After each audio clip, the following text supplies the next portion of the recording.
Today's topic are the best new or changed items for Guardians. Yes, I know, I was supposed to make the Conquest Guide today. I'm very sorry. I want to make it as good as possible, so I still need to work on some extra things. Wanted to bring in some extra resources. I'm not going to be able to finish that today, so it's coming out tomorrow, so I can give you the best quality possible in that regard.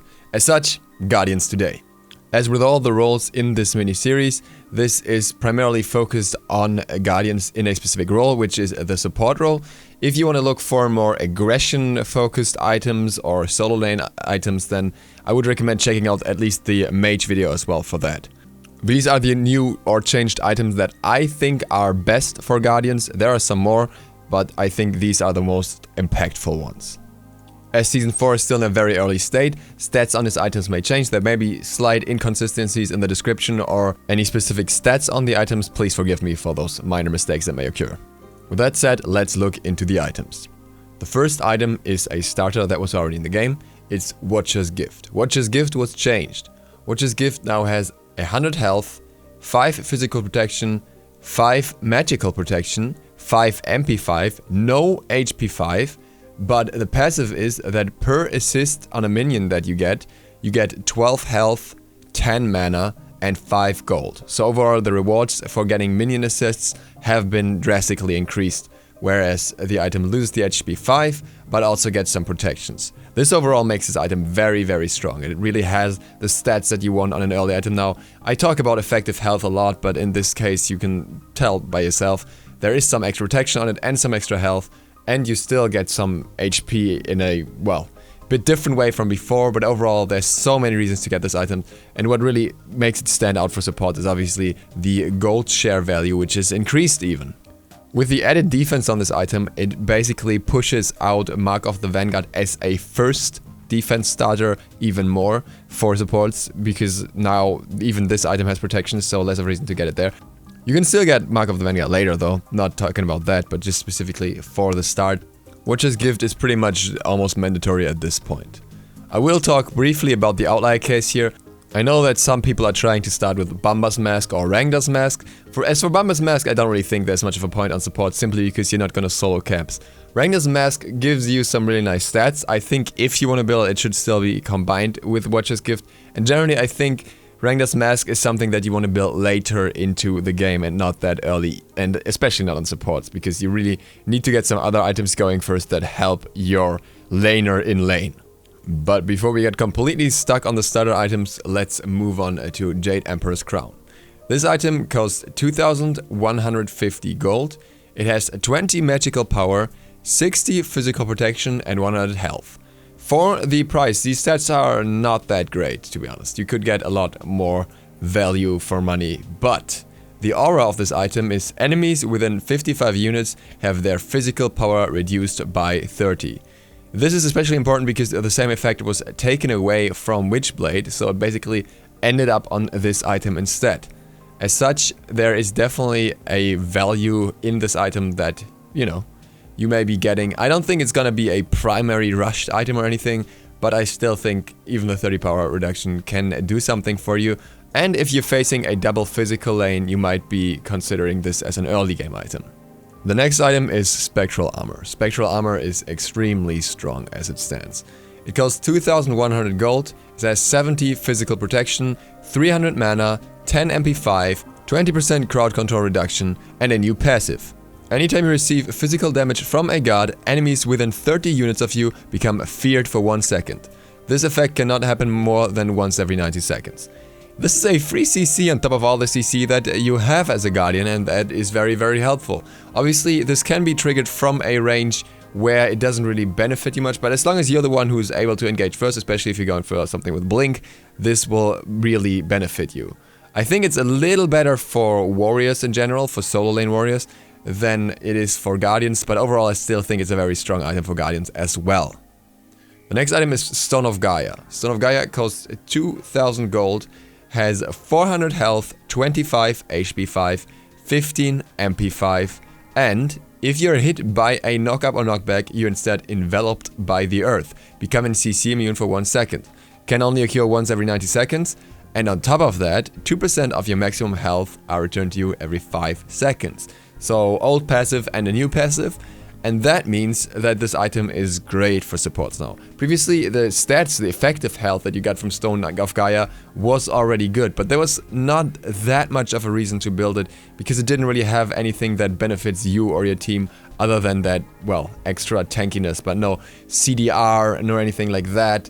Nothing that would make it useful for your team, no aura that would help them. So there was not much of a reason. It was a very egoistical item. With a new passive, however, it helps you directly countering certain guards.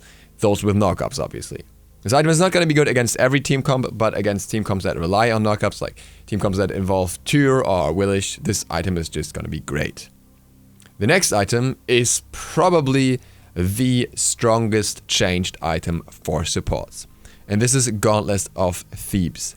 Gauntlet of Thebes now costs 2,150 gold, has 400 health, 15 HP 5, and an aura that gives 20 physical and magical protection to allies within 70 units. So this is basically the defensive part of the passive of Sovereignty and Hardwood Amulet in one item.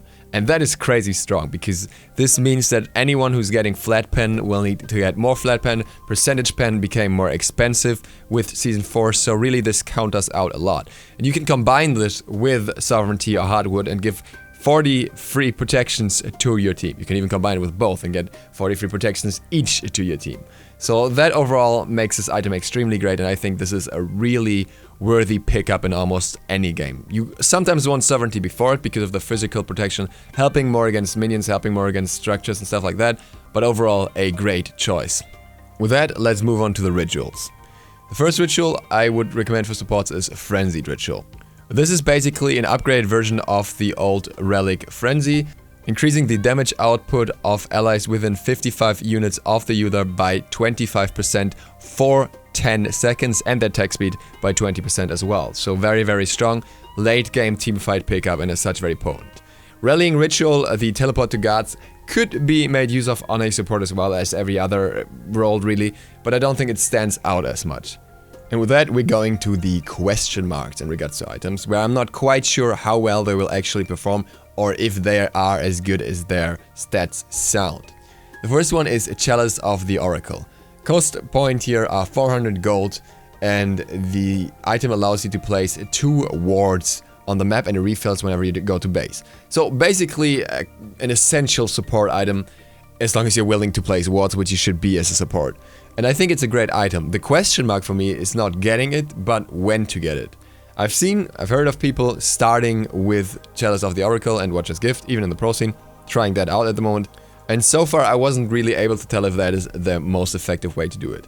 The problem is, the longer you delay getting Chalice, the more wards you have to pay, the more you lose in the end, which you could have invested into other things. So you want to get it early, but at the same time, there are so many other items that you need early, and 400 gold will set you back by so much that I'm really not quite sure how to implement this properly. So yes, it is a great item, but I really just don't know where in the build to place it yet, and how to do that best. The next item is Stone of Binding. Stone of Binding costs 1,700 gold, has 20 magical power, 30 magical protection, 30 physical protection, and a passive that gives penetration to your allies. I can read this out. Successfully hitting an enemy guard with hard crowd control will place a buff on all allies within 70 units of the user. The buff provides 10 penetration for 5 seconds. That means it's a buff for the players, not even against a specific target. And they all get free pen, which is really nice and kind of a little bit counters Thebes as well. Just half of it anyways, but hey. The problem is, or not the problem, but the rest of the points on the item, the rest of the stats on the item aren't that great. They are okay, but they are not crazy good. The item used to have a 10% cooldown reduction on top, and when it did have that, then it was just crazy. It just had everything. I would have built it on a mage, but now it doesn't have much power, and Guardians don't even need much power, and it has 30 protections each, but no health. It's just not that great. So you really need to make use of the effect to get the full effectiveness out of it, and I'm not sure it's going to be that good. The next one is Shogun Screw. Cost 2,400 gold, 60 magical protection, 20 MP5, 10% cooldown reduction, 20% crowd control reduction. The aura on this item is allies within 70 units of you gain 15% bonus attack speed. I think this item is not bad, but but it's also not as good as many other ones of the new ones.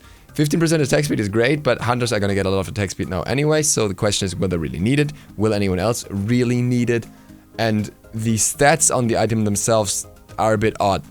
I don't know why it's just magical protection on there combined with attack speed and CDR with crowd control reduction. It's a bit all over the place with not too many direct protections, and I don't know if that's good. It's a very aggressive choice, but then again, why only with magical protections? So I think this can be good in the right circumstances. You just need to figure out for yourself which situation would warrant this item as a choice. As such, not a must-have for me.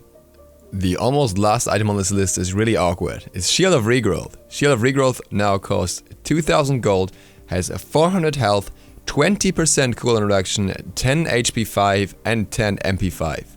All in all, very, very good stats. The passive, after healing yourself from an ability, you gain 40% movement speed for 4 seconds. The item has an internal cooldown of 10 seconds, so that's basically similar to before, just with a little more movement speed.